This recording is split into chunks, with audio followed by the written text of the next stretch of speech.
not a lot of companies were targeting the 2 p.m. crash. A lot of companies were targeting pre-post workouts or morning, breakfast snacks. So the whole thing for you is like, you get to work, yes, and you're starting to lose your mojo. Have this. And instead of having a coffee, let's have something a little better. Boom. Or have it with the coffee. Live from Amazon Business Studios in New York City with the restaurant guy and the finance guy. And joining us today is Jake Karls, the co-founder, CEO, president, chairman of Mid-Day Squares, as we continue with our famous The Foodfluencer series. Betsy, I love that you come to the show ready, well caffeinated, baby. I had my espresso. I was in Italy for over Christmas.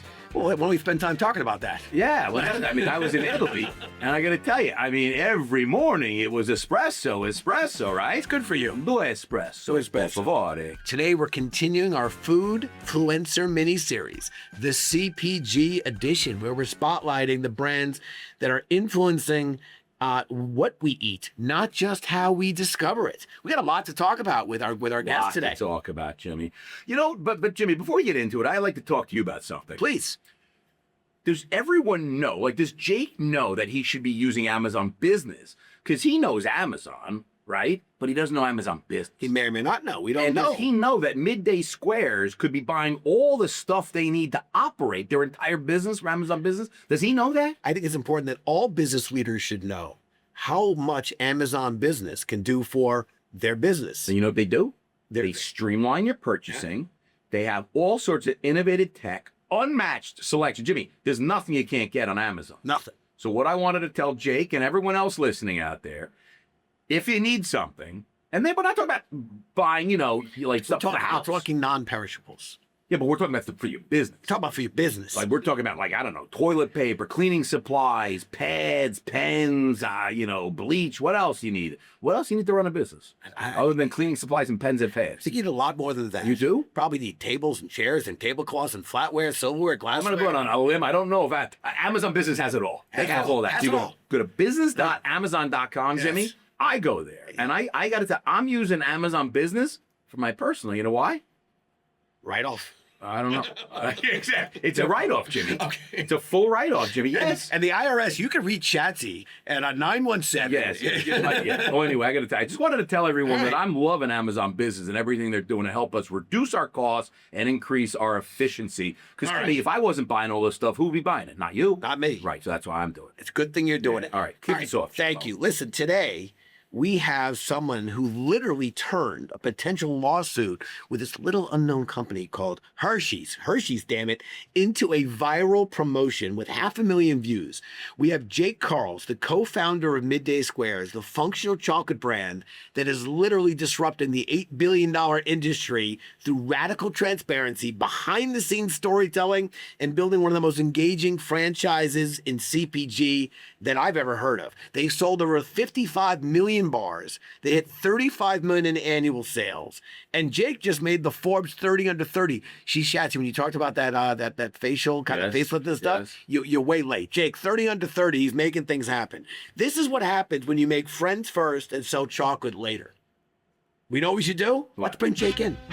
Ladies and gentlemen, here he is, Mr. Jake Karls, the co-founder, chairman of the board, chief executive officer, president of Mid-Day Squares. Jake, welcome to the show. Come on in. How's things up in Canada? I love it. How you guys doing? Things are great. It's snowing. It's cold. It's negative, 15 degrees today. I'm going to play some outdoor hockey tonight. Yeah, but wait a minute. Are you in Celsius or Fahrenheit out there? We're in Celsius. Yeah, so that's like 85 degrees in sun.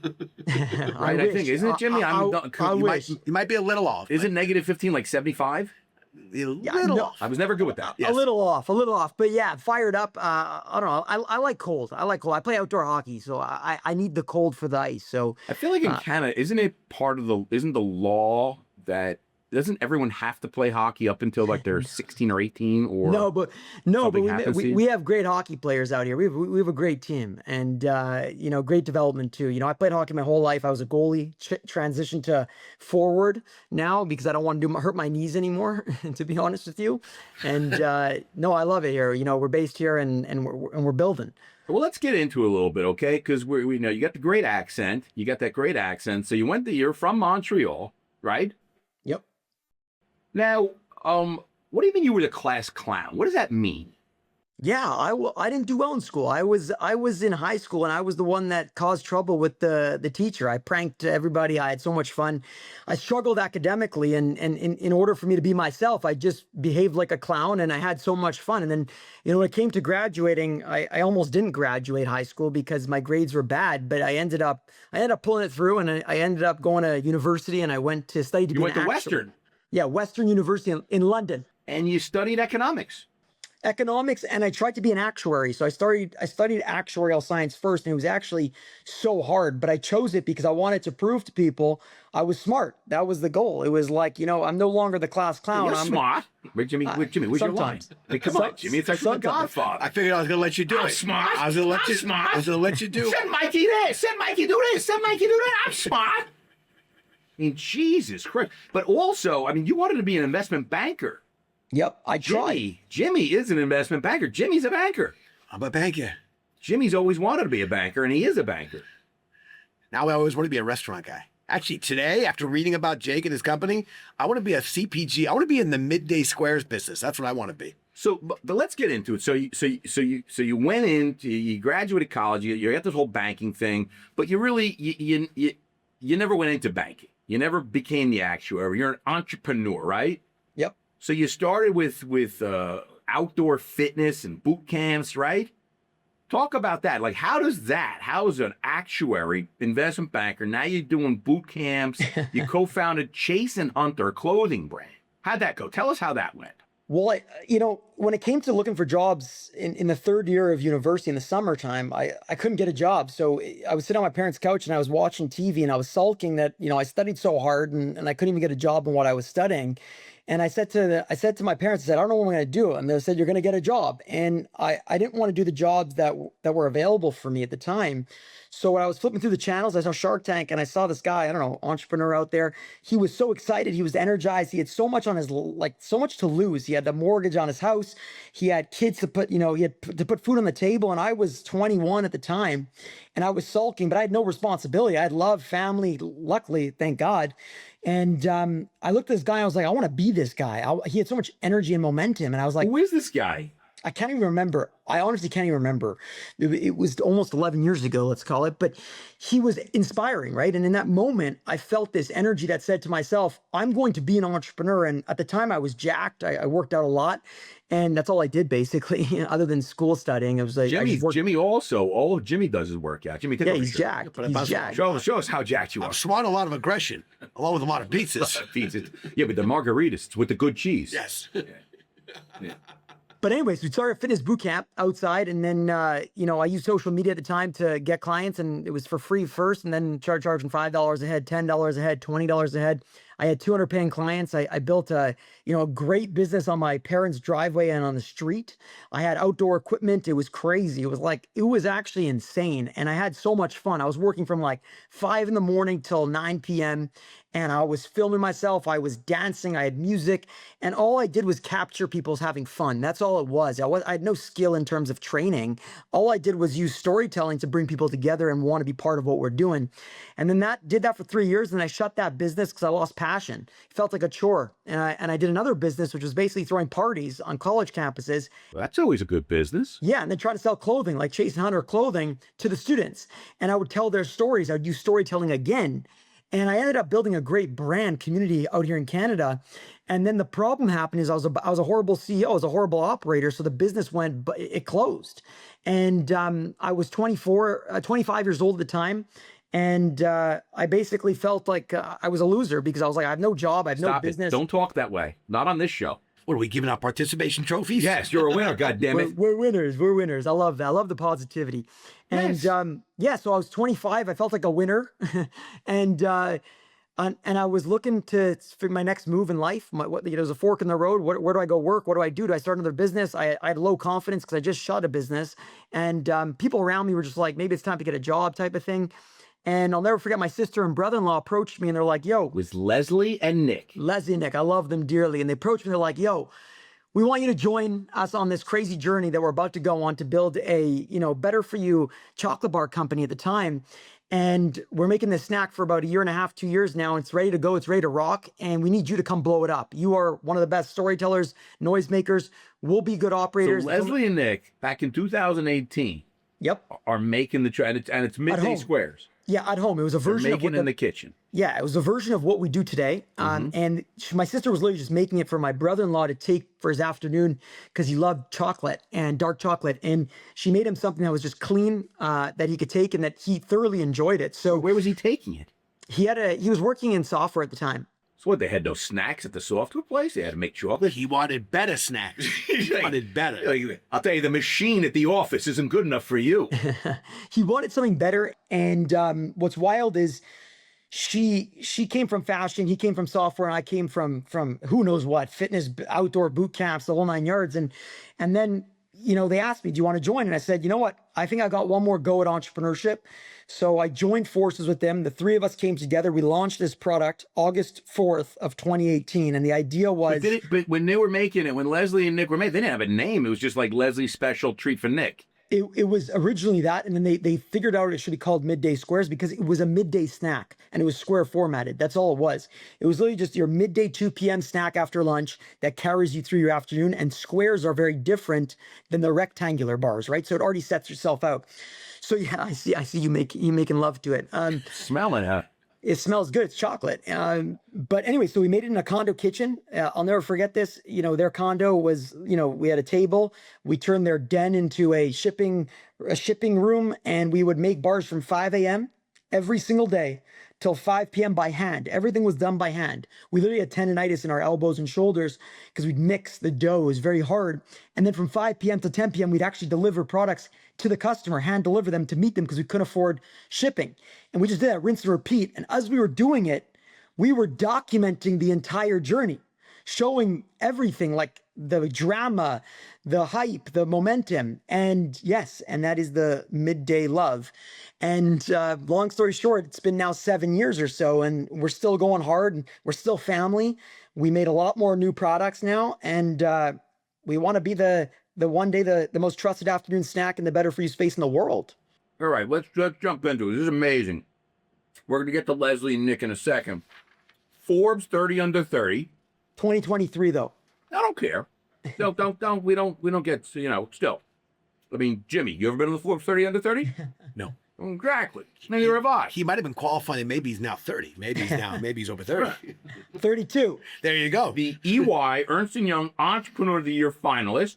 Twice. I can't even get it. They won't give me the award. Jimmy knows somebody. He'll make a few phone calls, right? But just stay on after the show. He knows people. Don't worry. You were named one of the fastest growing functional chocolate bars ever. Well, I added the ever, but still, right? Hopefully one day it will be ever. 126,000 Instagram followers. You have 28,000 followers personally. Could be even more now that we're on the show. Maybe it's up to 30, 35,000. I think it's going up. Check your phone right now. I'm telling you, Jake, you're probably more right now. It's on fire. 32 million views across TikTok, Instagram, yeah. I mean, I got to tell you.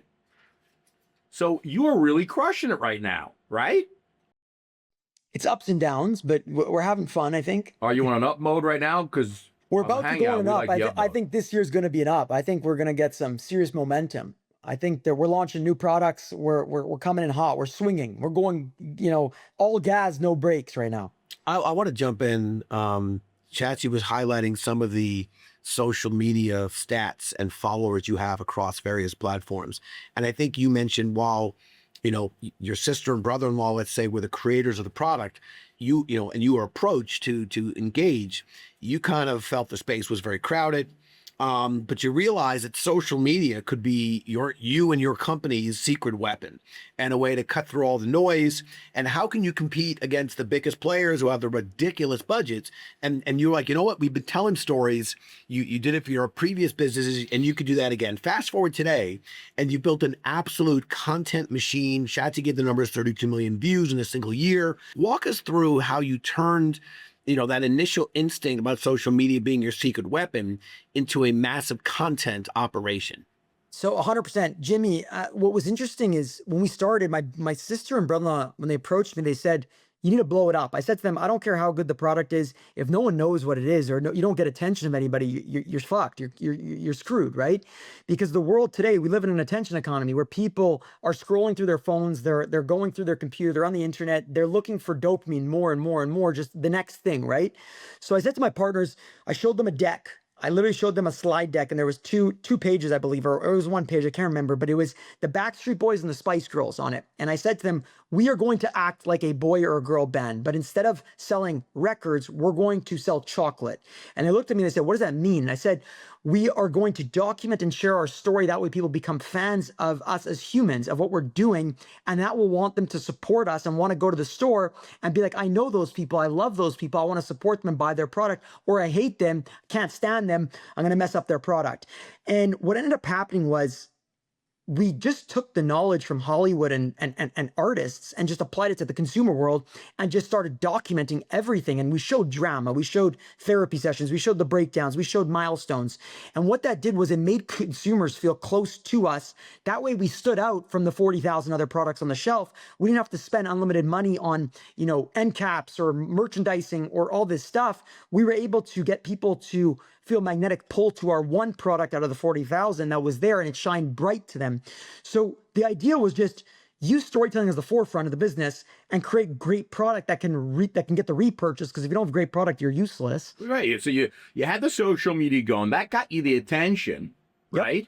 So that got people taking phone calls. But I mean, you weren't, grocery store, nobody even talked to you. No, at the beginning it was very hard. And we had one bagel shop, local bagel shop. He's not in business anymore. But the man saw our stories. Was that because he was buying your bars? Yeah, no. I wish he was still in business. The guy was a legend. His name's Jeremy. So shout out Jeremy if you're listening to this. Yeah, Jeremy. But love you, baby. He took a chance on us. He was the first person to take a chance on us. In any business, the first person to really believe is something really critical for momentum. And he said, "I'll take your product on consignment." I think it was consignment, where he took one box. And what we did is we used all of our social media power at that time to sell it out as quick as we could. So people showed up, they sold it out within a couple hours. He's like, "What the hell is going on?" He ordered more. We did the same thing again.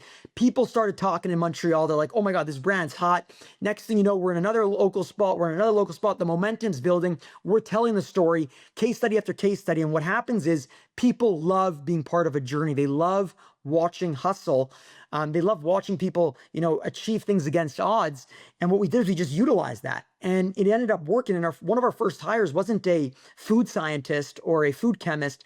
It was actually a videographer editor that could capture the content, and people thought we were out of our fucking minds. One of our first hires, we had no money. We were literally struggling. They're like, "Why the hell would you hire someone to create content when other things are so much more important," in quotations? And I said to people, "You don't understand. We're living in a world where people are glued to their phones. If you can't capture it, you ain't selling your product. Doesn't matter if you have the best product in the world." And that was the moment I realized that content has to be at the forefront and values of this organization, not just at the marketing level, but at the sales level, at the finance level, at the quality and assurance level, at the manufacturing level, because we own our manufacturing. But let me tell you something, manufacturing is one of the hardest things in the world. We are not just a manufacturing company, we're also a media company. So you're doing two different businesses under one roof, which makes it so complex. Very complex. I got to tell you, this is unbelievable. And today, you're in 9,500 stores? Yep. Well, what makes it so, I'm eating it. It's delicious. It is very good. How does it, what makes this stand out? Protein's the hottest thing going right now. My kids are like, they got protein on everything. Everybody's got protein. But you guys were pushing fiber and protein quite a few years ago. Not a lot of companies were targeting the 2 p.m. crash. A lot of companies were targeting pre-post workouts or morning, breakfast snacks. So the whole thing for you is like, yes, you get to work and you're starting to lose your mojo. Have this. Instead of having a coffee, let's have something a little better. Boom. Or have it with the coffee. And let's get some protein, let's get some fiber. It's a better snack. And so where's the pick-me-up? Is there a pick-me-up in this too? like the goal was not so much to energize boost you, but to keep you full and keep you satisfied. And like that was a big one. A lot of snacks are full of filler ingredients and things like Yeah. that where you don't Should feel we be full. adding caffeine? Is that like a new idea that I just came up with and now I'm your partner? Yeah, could you imagine? What do you think? We get requests all the time for caffeine, all the time. But no, cocoa naturally has caffeine in it. Naturally, dark chocolate Yeah, has chocolate. Right, chocolate's got caffeine. Yes, And I mean, the ingredients are all delicious. I'm looking at it here. clean. It looks unbelievable, right? Yeah, and It's all organic. And then and then the key to this whole business was, we knew that there was a customer looking for these types of snacks. That there was market data prior to this that dark chocolate at the time, and when we started, was growing like pretty fast year over year, and that plant proteins at the time in 2018 were also growing year over year. So we just made a baby of these two categories. So people are like, oh, was this just a homemade snack? No, this was, yes, a homemade snack, but we also used data so we would have product market fit before having to make noise on the product in terms of storytelling and social media. So it was actually well thought through. It wasn't just guess and check. No, we're solving a problem for a lot of people at their offices or on the go at 2 o'clock that need something to get them to dinner, but don't want something too much and don't want too much. And not junk food, right? Exactly. You nailed it. And something that's still And how many tasty. flavors you got now? You got the... We got five. We got five. You got the chocolate peanut butter. We got and they're not peanut butter, Jimmy. The peanut butter. Peanut butter. We got cookie dough. We got the cookie dough. And then we got brownie and almond.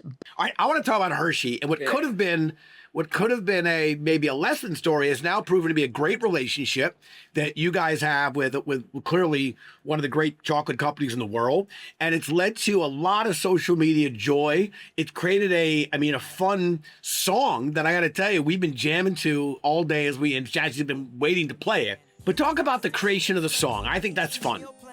One thing that we're really strong at is creativity, right? And when we were faced with some sort of, let's say hard adversity at the time, we decided instead of just, being boring, we decided to be loud, which is what we were good at. And what we did was we just created a music video inspired of like a diss track, but it wasn't really to put people down. It was just good spirits to show we're bold and wild and crazy and fun, and this is the energy of our brand. And what it did was it just amped people up. It got people excited because, the three of us don't sing. We had to learn how to sing. We had to actually create a music video, which is really hard to do. By the way, the singing.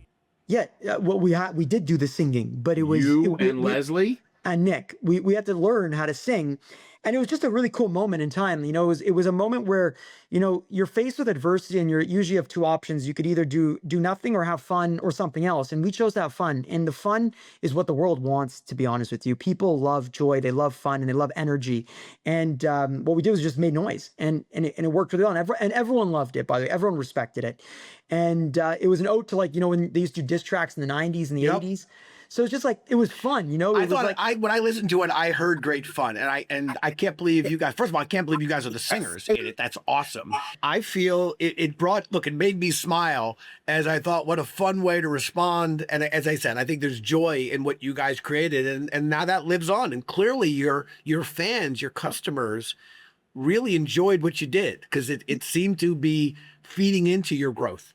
Generally, storytelling is some of the most powerful tools that everyone has access to in this world, whether you are selling, midday squares or you're selling plumbing services. You can tell your story. Your story is always one person away from your entire life changing. And I try to preach this more and more with university students and everyone is that, you have access to the world today. You really do, with the snap of a finger. And knowing that you have that access, why don't more people lean into that, or more brands lean into that? Instead of just saying, hey, this is a chocolate bar with 6 grams of protein and 4 grams of fiber, that's really boring to anybody in the world. But if I start showing you Not to me, Jake.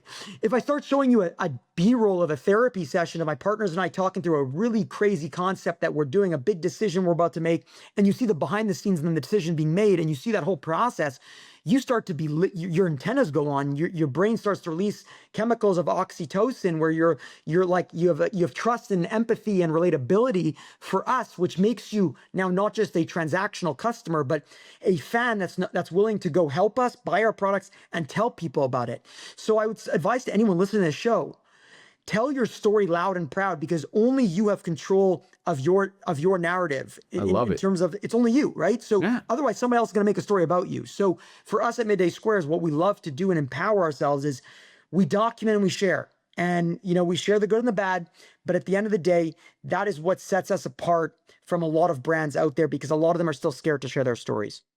So you guys, I mean, so it's like you said, you're a media company and a CPG company, right? We try. I mean, so you guys are making these delicious snacks that everyone's loving. You're in almost 10,000 stores, making hundreds of millions of dollars. Probably have fancy cars. Probably got a Rolex on. I'll bet you. Jake's got a Rolex. Apple. You see, Jimmy? What I tell you? There you go. You see? See, he said Apple, but you heard Rolex. Well, it's a Rolex, yeah. Yeah, he's got a Rolex. You got your own podcast now, right? What's the podcast called? We had a podcast called Midday Squares Uncensored, and it was actually a really fascinating podcast. In the first 2 years, Well, you said you had. What do you mean you had? We were doing it every week, and then as we built the business and scaled it, we actually had way less time to sit down. And you guys know how hard it is to build a Well, Jimmy and I have a lot of time. That's why we do a podcast every week. We got a lot of time. We got time. We got a lot of time. We got nothing but time. We might bring it back, because what it would show the behind the scenes of what it really looks like to build a CPG business, the good and the bad, and like everything in between. And people loved it because we talked about bold things, and it was fun. Was it you, Leslie, and Nick on the podcast? Yeah, and it was our time when we'd sit together, the three of us as partners, and we would talk about business. Like, we never get those moments to just sit and have a good laugh, or have a good moment of like a depth conversation, other than making decisions based on our business. So this was a way to it was like a therapy session, but live. And people loved it, and it was growing. And then we stopped, and we didn't stop our other media stuff, but that was one thing that got because look, a podcast, it is a lot of work, and some people are like, oh, start a podcast.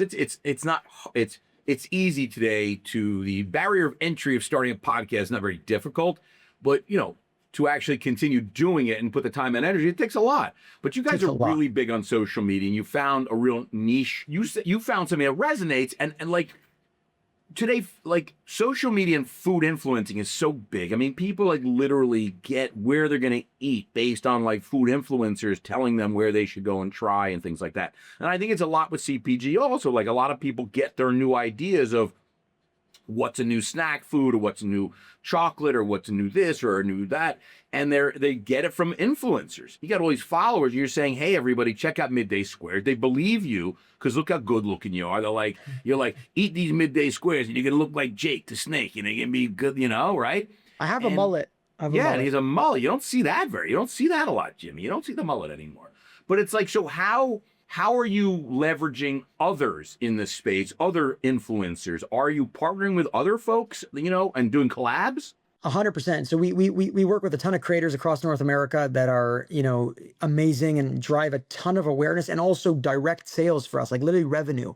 Really? So yeah, we find, majority of our customers are, I would say, females between 25 and 50 years old. So we target. Really? This is a very female. I would see, that's crazy to me. I never would have thought. It's a more female product, a female dominated product in terms of our demographics. Why is that, do you think? We don't know. Jimmy said he loves it, and he's very masculine. Oh, thank you. For us, you said it right. So food influencers and creators and individuals out there, they're really pushing our product. Our fans are actually developing more fans for us. So they go to the grocery stores and they actually fix our merchandise. They'll send us pictures saying, we just fixed the shelf. They spend 5 minutes fixing the shelf. Could you imagine, with the busy world that everyone's in and all this stuff, that we have people going to stores across North America. Again, we're in 10,000 stores, around 10,000 stores, fixing our merchandise for our brand because they want us to win. That's the difference between a customer and a fan. And the way that we have that delta, why we have that delta, is because we tell a story that's relatable to people. We tell a story that means something to somebody. And that's been working for us. And when you look at budgets, you're right, we don't have a budget of some of these other great businesses out there. We have to get creative with our resources. Anything about budget? Jimmy, did you say budget? In the past, Jimmy said it before You brought earlier. Budget. I'm a finance guy. Oh, yeah. All right. Jimmy's throwing budgets around now? Let's talk about budgets. Look at Jimmy. I made the comment that versus some of the competitors of MDS, there's a limit. They can't outspend them. So they got MDS. Midday Squares. What, Jimmy just throwing out acronyms now? Yeah, it's a hot acronym. Are we allowed to call it MDS? Yeah, it's a hot name, MDS. It is? Yes. Yeah. You know who's MDS? This guy. Michael David Schatzberg. No. You don't get to Yeah. own. You don't get to own Shatsy and all of a sudden now claim MDS. Why can't I? That's mine. Hey, You're Shatsy. We've been using NDS for years. Look at I this, gotta Jake. tell you, you Look know at what? this. You guys are prone to lawsuits. You're gonna get cease and desist from my attorney right after this show. Listen, telling you right now. I'll tell you guys this is, at the end of the day, I think that the winning brands going forward are going to be not just the ones who have the best product or services. It's going to be the ones who can get the attention the best. I think that's true. You're so wise. How old are you, Jake? He's 32. You're so wise at 32. But the truth is I think that what I find interesting about the world is it's not just about, so you can get attention. If you could just get attention, if you don't have a great product or you don't have product market fit for a certain market, you're too, because they're not going to buy against. You might get an initial push that goes all the way to whatever dollars you want, but if you can't get them to rebuy, it's useless. It's more or less irrelevant, right? So I think at the end of the day, one thing is you now need more than ever product market fit and a great story. Before in the past, you just needed great product and you would just spend dollars on marketing, people would buy it, right? That has changed. You need both to succeed. Is there like a place where you see like, am I going to start going into like hotels and seeing this like in the, like in the mini bars or in the, in the lobbies where they sell things like, like some of the, you go into the convenience, like stuff like that. And is it like, would restaurants, would restaurants start selling your stuff like QSR and fast casual, like, QSR coffee shops, yes. And salad bars and juice bars. Like, are you in Starbucks? Like, it seems like Starbucks should have you. I was going to say, how about we promote Gregory's here? Where we've seen a huge uptick in the last year is offices. So offices have been ordering Midday Squares for their team. All over North America, we're seeing it in some of the biggest offices, and it's a huge trial source. So they're buying it to feed for free to their team, and then their team sees it, and then they go buy it in the store, for their homes. Yeah, we have snacks in our office. See what you do with MDS is it's like leveling up the snacks. Exactly, basically showing your employees we care. We want you to have a better afternoon. We don't want you to eat just fill up on. We want your afternoon to be hot. Yeah, and I think that another big thing for us is going to be, again, coffee shops. We love that. It's like, again, people go, they need their 2 p.m. espresso or whatever it is. We can be a perfect pairing for that, right? And it's something that's clean and, you feel good and we're going to start going. But again, we're still in only 10,000 stores. Remember this, guys. That's a lot of stores, isn't it? But there's about 50,000 in North America that we can go into. So we have a long way to go. Yeah. There's a lot of potential and there's a lot of work to be done. All right, so I got to take a quick break, okay? We got to take a quick break. And don't go anywhere. We'll be right back with, we got Jacques Karls, the founder and CEO, co-founder with Leslie and Nick, Midday Squares. It's a healthy treat, Jimmy. I like it. and delicious. It's very female-focused, but Jimmy and I seem to like it. Hot or not, the spice is right, and the branded quickfire. Don't miss, don't go away. We'll be right back with a lot more on Midday Squares, as Jimmy likes to say, MDS, Michael David Schatzberg. Sure of it. All right, here we go. All right, here we go. We're back. Jake, are you ready for a little hot or not? I'm hot right now. All right, here we go. Jimmy, are you ready? I'm ready. Because you got to opine. I know. All right, Jake, I'm going to ask you something. You just say hot or not.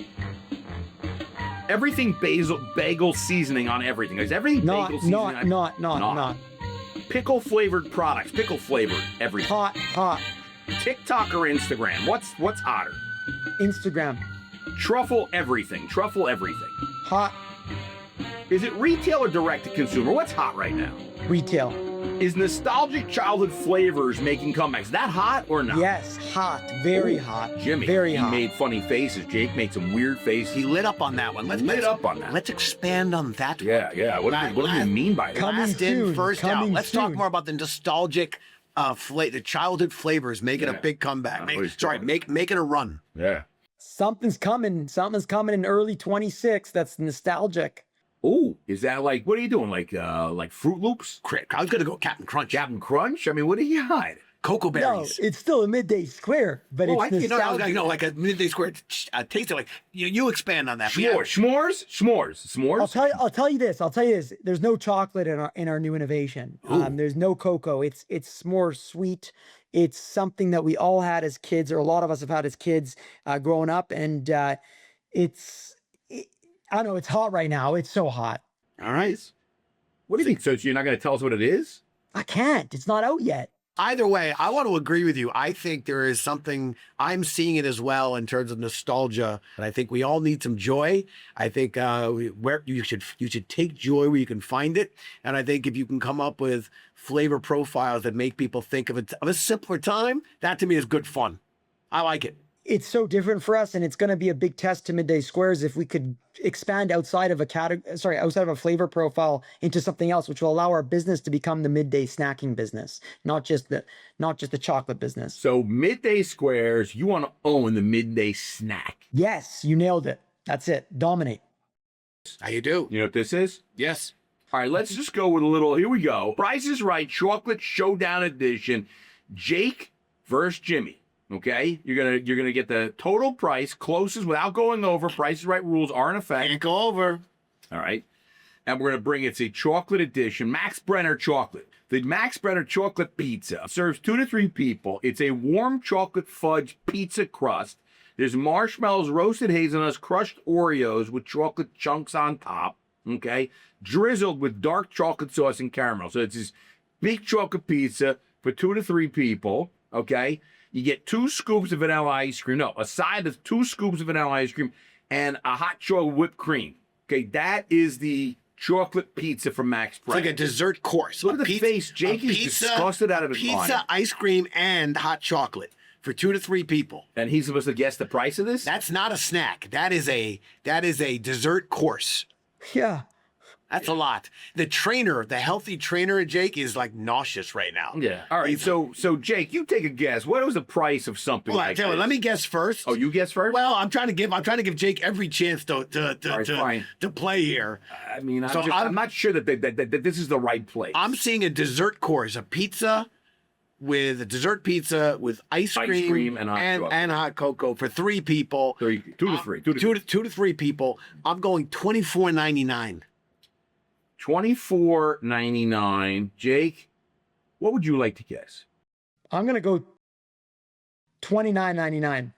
$29.99. I think Jake is closer, but I think Jake's over. How do you know? I'm guessing. Did you look at my No, thing? I knew nothing. I still think Jake is closer, but high. He's too high. Jake went over. Yes. $28. Jimmy, you win. Yes. I really got to be honest with you. I don't know that this was fair. I was going to go $9 a person for 3 people. I was going to go $27, and I went a little less. I was like, all right, at the dessert course, $9 a person. I'm going to say I'm a little disappointed in this Spice is Right. I think you're just disappointed because that's like the first time I've won in like 6 months. Yeah, well, I'm happy for you, Jimmy. I'm happy that you won. Do I get a free dessert course at Max Brenner's?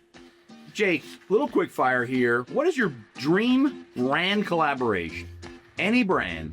Who would you like to collaborate with Midday Squares with? I love Nike. Nike Midday Squares, because that's good because, Jimmy, it's got the whole Health, wellness. Yep. Right? I like Storytelling. that. Storytelling. Storytelling. Yeah. And then we could do a Midday Squares sneaker.